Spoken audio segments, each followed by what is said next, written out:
This happened to me in Europe when I was still a student, about 11 years ago, this time in France. I went to see my friend Jay in the suburbs and wanted to take the last train home to the city where I lived. It was past 11 p.m. but I do not remember the exact time. He dropped me off in front of the station in his green estate car and left. Nothing unusual. On the platform, I was told by a couple of teenagers that the trains had been cancelled due to a suicide on the line. This was confirmed by the announcement screen on the platform. The station was unmanned at that time of the night. Being a student, a taxi was out of the question, so I called Jay to ask him to come back and drive me home. He said he would only be a few minutes as he was only around the corner. A few minutes pass and a green estate car arrives and parks in front of the station. I do not hesitate, open the passenger door and climb in.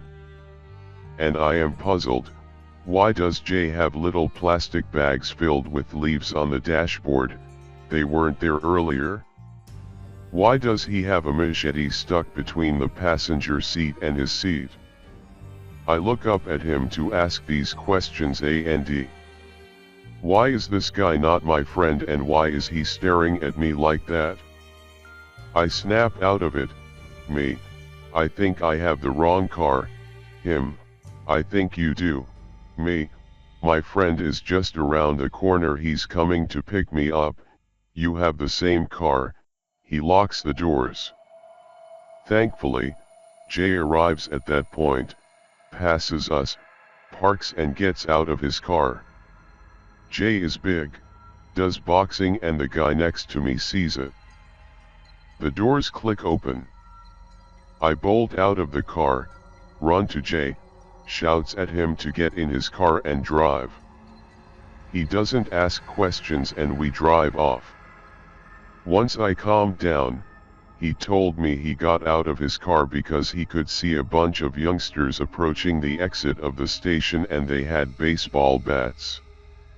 He was wondering if I was in any kind of troubles. Jay thinks the guy locked me in the car to protect me from the young guys. I am not that sure myself. Glad he came back when he did so I never had to find out. This is a story about my mom. She has been living in the same house for about 12 years. It's in a shady neighborhood, lots of gang activity, and sirens can always be heard not far away. I can't count the number of times the convenience store across the street has been robbed since we moved in. But we were never concerned. My mother created an unquestionably comfortable home, and I always felt safe. In 2013, when my father died, she adopted a dog for company, as it was just her living in the house at the time of when this incident occurred. The dog is Yappy. Sweet as hell, but any sort of noise outside, whether it's a car door slamming, or our mailman, she will bark. And bark. And bark and bark. This can be scary if it catches you off guard, or if it's late at night. But of course, it's also reassuring that she is so alert. And that's exactly what happened. My mother told me it was late one night, maybe 2 a.m. She was getting ready for bed. She stays up late watching investigative Discovery and the like. There are 2 doors that must be opened to get inside the house. The front door has a large window, and opens into a porch, where she keeps her deep freeze. There is a larger, metal door after the porch, which opens directly into the living room of her house. She locks it every night before she goes to bed. She likes to sleep on the couch in the living room. She claims her bed upstairs hurts her back. All of a sudden her dog starting barking her head off.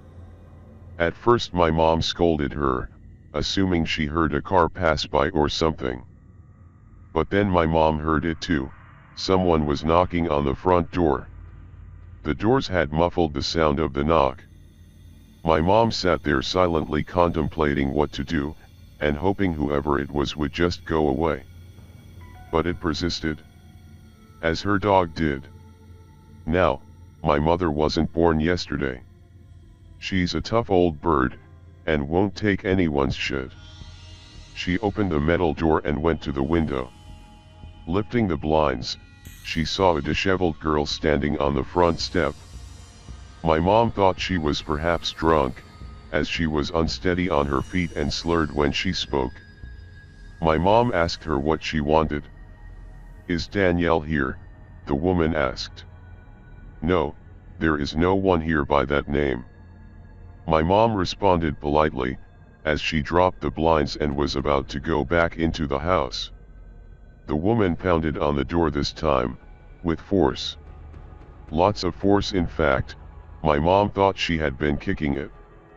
"Let me in," she screamed. At this point my mom is irked.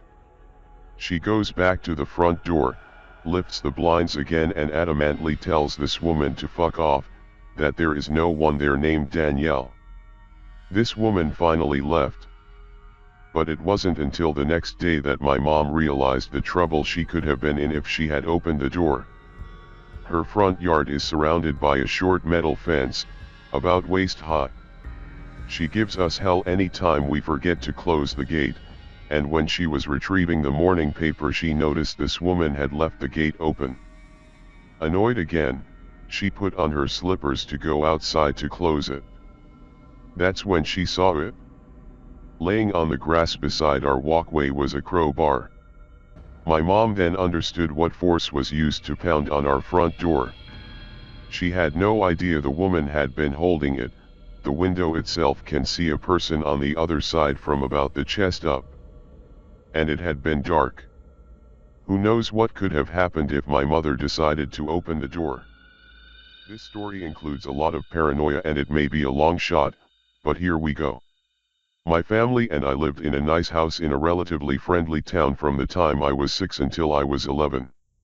The town was generally safe, other than the time some guy tried to lure my sister into his car. From the day we moved in, the neighbors across the street hated my family. We were never quite sure why, but we figured it was because my mom had accidentally parked on their side of the street the first time we visited the house. Regardless, we embarked on a 5-year battle with them that continued back and forth until the day we inevitably moved out. But the story comes from the strange and somewhat creepy/unexplainable things that occurred while we lived across the street from them. The husband/father of the neighbor's household was in his mid-40s. He was bald and gave off kind of a creepy vibe. He would always stare at his teenage daughter, or my mom. For the sake of the story, we'll call him Joe. Joe's father was important in the township for some reason. This meant that Joe pretty much thought he ran my street, neighborhood, and basically anything within a 2-mile radius of his house. So, he did whatever he pleased. This included taking my mom's parking spot, cursing and yelling at her, staring at us, and giving us dirty looks. He accused us of messing with his cars after we'd lived there for 2 years, but we ignored it. Of course we hadn't touched his vehicle, but he was willing to do anything to make us move out. About 1.5 years before we eventually did leave the street, things took a turn in our little feud. My mom was the type of person to take things as a joke, so she would constantly make fun of his accusations and insults. Until he put up cameras. He claimed to the cops in our area that the cameras were to prove that we were, in fact, messing with the cars. The only issue with his story was this: the cameras didn't even face his vehicles. They faced our house, all the way across the street. This meant that none of his cars were even in frame. And to make matters worse, one camera was pointed directly at my window. I was only 10 at the time, so from the point on, my mom made me keep my shades down and the curtain closed. Other neighbors in the town told us that they had gone into his house and seen the video footage, which really did point straight toward my window. I still get chills thinking about that. As if the cameras weren't bad enough, there were various points in which my basement would be broken into and holes would be drilled into the pipes.